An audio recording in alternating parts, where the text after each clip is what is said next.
4 காடை, அதாவது ஒரு காடையும் 4 பீஸ் ஆக்கிட்டு 4 காடை வாங்கிட்டு குழம்பு மிளகாத்தூள் போட்டு மேரினேட் பண்ணி வச்சுருக்கேன். குழம்பு மிளகாத்தூள், கொஞ்சம் தயிர், சிட்டிகை உப்பு போட்டு, குழம்பு மிளகாத்தூள்னால் மிளகா தனியாத்தூள் ரெண்டையும் சேர்த்து மிக்ஸ் பண்ணி வச்சுருக்கோம். இந்த மாதிரி அரைச்சி வச்சுருவோம்.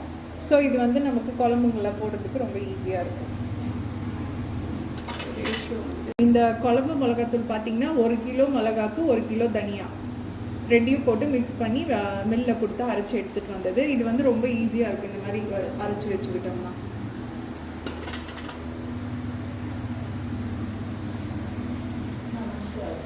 ஆடிக்கு தேவையான மசாலா பண்ணிடலாம்.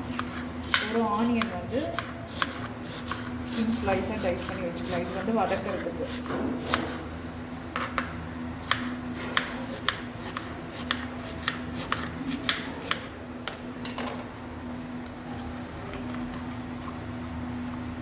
நல்லா ஒரு புடி பூண்டு,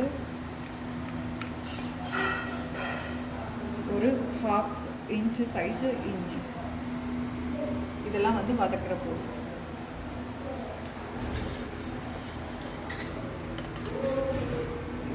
பேஸ்ட்டுக்கு, காடை கிரேவி பேஸ்ட்டுக்கு வந்து கொஞ்சம் எண்ணெய் விட்டுக்கலாம். எண்ணெய் விட்டுட்டு ஸ்பைசஸ்லாம் ஆட் பண்ணிக்கலாம்.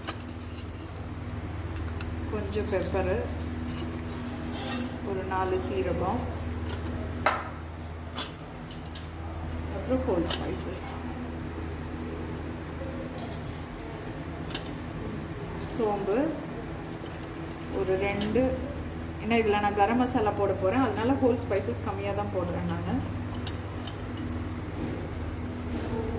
ஒரு 4 கிராம்பு, ஒரு சும்மா ஒரு சின்ன சைஸ் பட்டை, அவ்வளோதான். இந்த ஹோல் ஸ்பைசஸ் மட்டும் போதும்.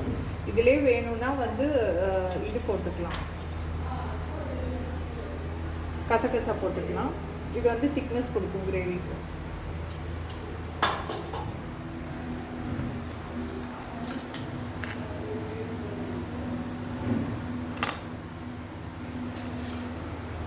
இந்த ஹோல் ஸ்பைசஸோட இந்த இஞ்சி பூண்டு வெங்காயம் எல்லாம் சேர்த்து நல்லா வதக்கிக்கலாம்.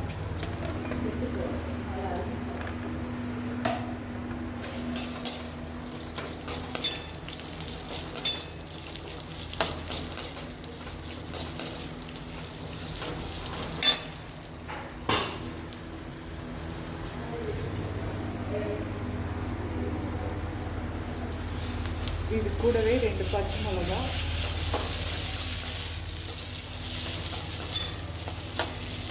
நல்ல சின்ன தீயில வச்சு எல்லாம் வதக்கி எடுத்துக்கலாம்.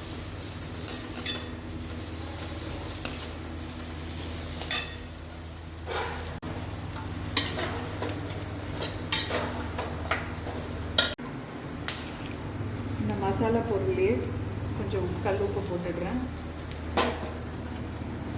ஆல்ரெடி மேரினேஷனில் குழம்பு மிளகாத்தூள் இருக்குது. இப்போ மசாலா பொருளுக்கு தேவையான குழம்பு மிளகாத்தூள் போடுறேன். நல்லா 1 ஸ்பூன் கோபுரமாக போட்டுக்கலாம். சிட்டிகை மஞ்சத்தூள், அவ்வளோதான். அடுப்பு ஆஃப் பண்ணிடுறேன். இந்த சூட்டிலே ஆற வச்சுட்டு மசாலாவை அரைச்சிக்கலாம். குழம்பு மிளகாத்தூள் இல்லாதவங்க 1 ஸ்பூன் மிளகாத்தூள், 1 ஸ்பூன் தனியாத்தூள் போட்டுக்கோங்க, கரெக்டாக இருக்கும். இப்போ காடை மசாலாவுக்கு வந்து நல்லா ஒரு பெரிய சைஸ் தக்காளி வந்து டைஸ் பண்ணி வச்சுக்கிறேன். இது வந்து ஆல்ரெடி அரிஞ்சு வச்ச பெரிய வெங்காயம். என் கணக்குக்கு வந்து நல்லா 2 பெரிய வெங்காயம் வந்து பொடியாக நறுக்கி வச்சுக்கலாம்.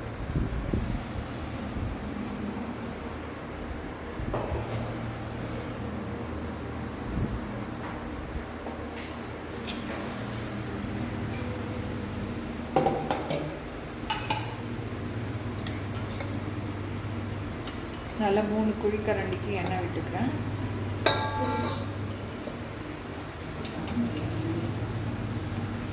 ஒரு 2 குழிக்கரண்டி நெய்.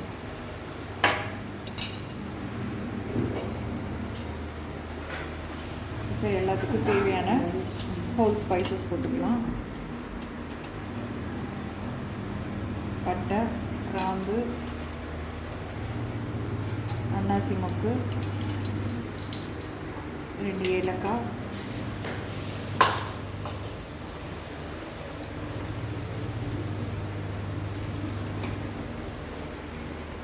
1/4 கிளாஸ்.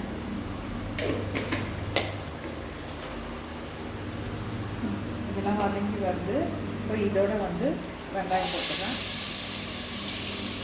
வெங்காயம் வந்து கண்ணாடி பதத்துக்கு வதக்கி வச்சுக்கலாம்.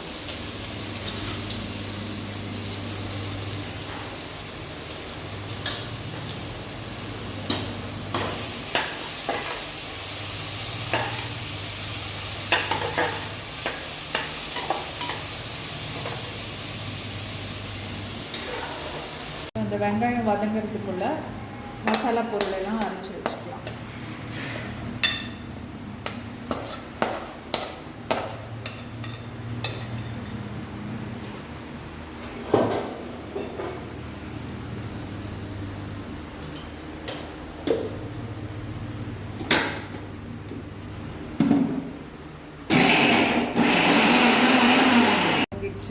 பறிஞ்சு வச்ச தக்காளி சேர்த்துக்கலாம்.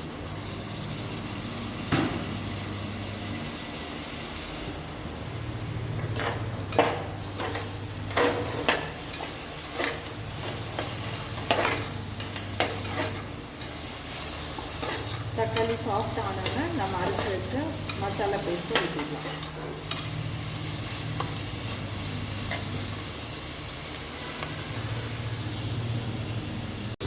தக்காளி ஓரளவுக்கு சாஃப்டன் ஆயிடுச்சு. இப்போ இந்த ஸ்டேஜில் இந்த மேரினேட் பண்ணி வச்சுருக்க காடையை நான் போட்டுக்கிறேன்.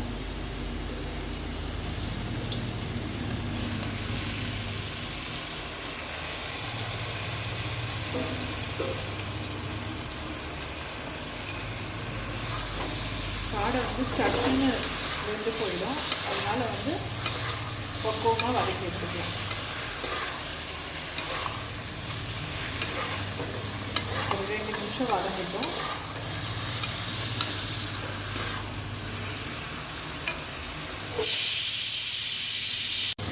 காடை ஓரளவுக்கு நல்லா வதங்கிடுச்சு. என்ன பிரிய ஆரம்பிச்சிச்சு பாருங்கள். இப்போ இந்த ஸ்டேஜில் காடைக்கு அரைச்சி வச்சு மசாலா ஊற்றிக்கலாம்.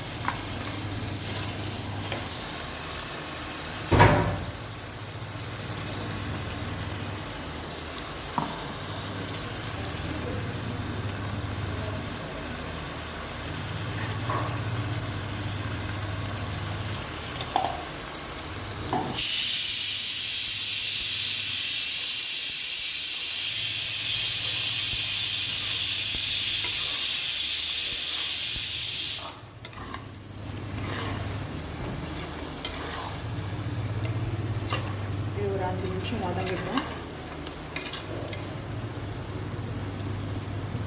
இப்போ நல்ல மசாலா வந்து எண்ணெயில் வதங்கிடுச்சு. இந்த ஸ்டேஜில் ஒரு 4 காஞ்ச மிளகாயை விதையை எடுத்துகிட்டு போட்டுடணும். இப்போ இந்த ஸ்டேஜில் ஸ்பைஸ் எனக்கு வந்து தேவையான ஸ்பைஸ் இருக்குது. உங்களுக்கு வேணால் எக்ஸ்ட்ரா ஸ்பைஸு உப்பு எல்லாம் சரி பார்த்துட்டு சின்ன தீயில கொஞ்சம் தண்ணி ஊற்றி ஸ்லோ சின்ன தீயில ஊற்றி ஒரு விசில் விட்டு இறக்கிடலாம். ஒரு 1/2 கிளாஸ் தண்ணி ஊற்றுறேன்.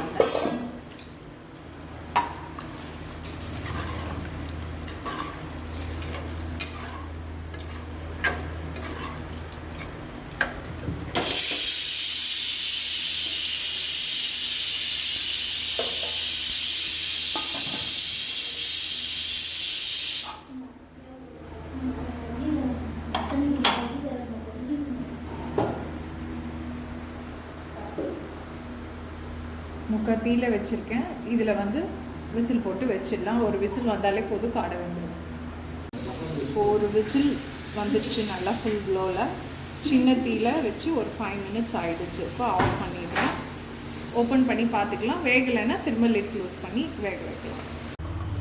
இது பார்த்திங்கன்னா காடை வந்து நல்லா வெந்துச்சு. பார்த்தாலே தெரியும். இந்த லெக்கிலேருந்து ஃப்ளஷ் வந்து தனியாக வந்துடுச்சு. அவ்வளோதான், நல்லா வெந்துச்சு. இப்போ என்ன பண்ணலாம், ஒரு 4 முந்திரி பாதாம் வந்து மிக்சியில் அடிச்சுட்டு ஊற்றிட்டோம்னா நமக்கு அந்த செமி கிரேவி பதத்துக்கு வந்துடும். இப்போ வந்து இதில் அரைச்சி வச்சு அந்த முந்திரி பாதாம் பேஸ்ட்டை வடிகட்டி ஊற்றிக்கிறேன்.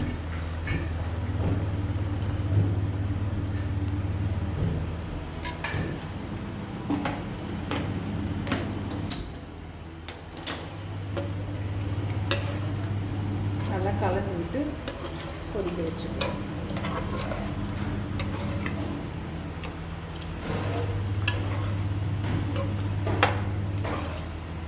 இந்த ஸ்டேஜில் உப்பு காரம் எல்லாம் பார்த்துக்கலாம், ஏதாவது தேவைப்பட்டு ஆட் பண்ணிக்கலாம் எக்ஸ்ட்ரா. இந்த ஸ்டேஜில் கரம் மசாலா வேணும்னா ஆட் பண்ணிக்கலாம், இல்லைன்னா நல்லா ஃப்ரெஷ் கருவேப்பிலை ஒரு கொத்து போட்டுட்டு ஒரு சின்ன தீயில ஒரு 5 minutes வச்சுட்டு இறக்கிடலாம். கிரேவி நல்லா திக்காயிடுச்சு. இது வந்து இப்போ பிரியாணிக்கு சைட் டிஷ்ஷாக வந்து ரொம்ப நல்லாயிருக்கும். கரம் மசாலா வந்து ஆப்ஷனல் தான், இந்த அளவுக்கு போடலாம் வாசனைக்கு. அவ்வளோதான், கிரேவி நல்லா திக்காயிடுச்சு. ஒரு 5 நிமிஷம் சின்ன தீயில வச்சுருக்கேன். கிரேவி நல்லா திக்காயிடுச்சு. இப்போ ஆஃப் பண்ணிக்கலாம்.